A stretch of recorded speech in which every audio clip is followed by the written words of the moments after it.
ଏ ଶିଶୁର ନିଷ୍ପତ୍ତି ଏ ଭକ୍ତ ଚରଣ ଦାସଙ୍କ ନିଷ୍ପତ୍ତି ମୁଁ ତ ଡରଲା ଲୋକ ନାହିଁ ଆରେ ସିଫେଇ ନଉଠୁ ଲଢି ଲଢି 5 ଥର ବିଧାୟକ ମୋ ଲୋକ ମତେ କରିଛନ୍ତି ଆଗେ କଣ ମୋ ଡରେଇବେ ମୁଁ ଡରଲା ବାଲା ନାହିଁ ମୁଁ ଲଢିଲା ବାଲା ତା ହଉଛି ଧର୍ମର ଚୟନ କିଛି କହିବାର ନାହିଁ ଗୋଟିଏ କଥା କହିବି ମହିଳା ମାନଙ୍କ ପାଇଁ ଲଢୁଛୁ ମହିଳା ମାନଙ୍କର ହଉଛନ୍ତି ଆମର ମା ଆମର ଭଉଣୀ ଆମ ଦେବତା ଆମେ ଦେବୀ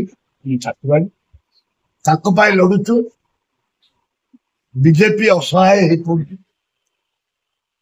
ଯାହାଦ୍ୱାରା କି ମା ମାଉସୀ ଗାଡି କରିକିରି ମାର ବୋଲି କହିକିରି ଆମ ତଳ ଜାଣିକିରି ତଳ ଆଇରେ ଫାଶୀ ଦେଇପାରିବେ କି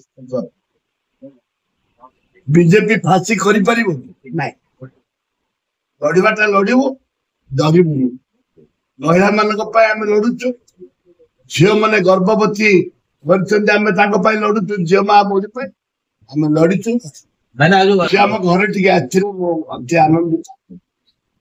ସେ କହିଲେ ଆପଣ ମାନେ ମହିଳାଙ୍କ ପାଇଁ ଲଢନ୍ତୁ ଗରିବ ଖଟିଖିଆ ଚାଷୀ ମୂଲ୍ୟାଙ୍କ ପାଇଁ ଲଢନ୍ତୁ ଏଆଇସିସି ଆପଣମାନଙ୍କ ସାଙ୍ଗେ ହେଇଛୁ ପୁରା କଂଗ୍ରେସ ନ୍ୟାସନାଲ ଲିଡରସିପ ସବୁ ଆପଣଙ୍କ ସାଙ୍ଗେ ସମସ୍ତେ ଅଛନ୍ତି ଲଢେଇଟା କେତେ ଆଗକୁ ଯାଇପାରିବ କାରଣ ଆପଣ ସାରା ଓଡିଶାର ମହିଳାଙ୍କୁ ସମସ୍ତଙ୍କୁ ଆକ୍ରମଣ ହେଉଛି ଆଜି ସାରା ଓଡିଶା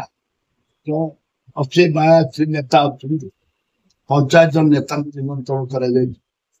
ସେମାନେ ନିଷ୍ପତ୍ତି ନେବେ କଣ କରିବାଟା କଣ ରାଜ୍ୟସ୍ତରୀୟ ନିଷ୍ପତ୍ତି ଏଆଇସିସିର ନିଷ୍ପତ୍ତି ଏ ଭକ୍ତ ଚରଣ ଦାସଙ୍କ ନିଷ୍ପତ୍ତି ମୁଁ ତ ଡରଲା ଲୋକ ନାହିଁ ଆରେ ସିଫେଇ ନଉଠୁ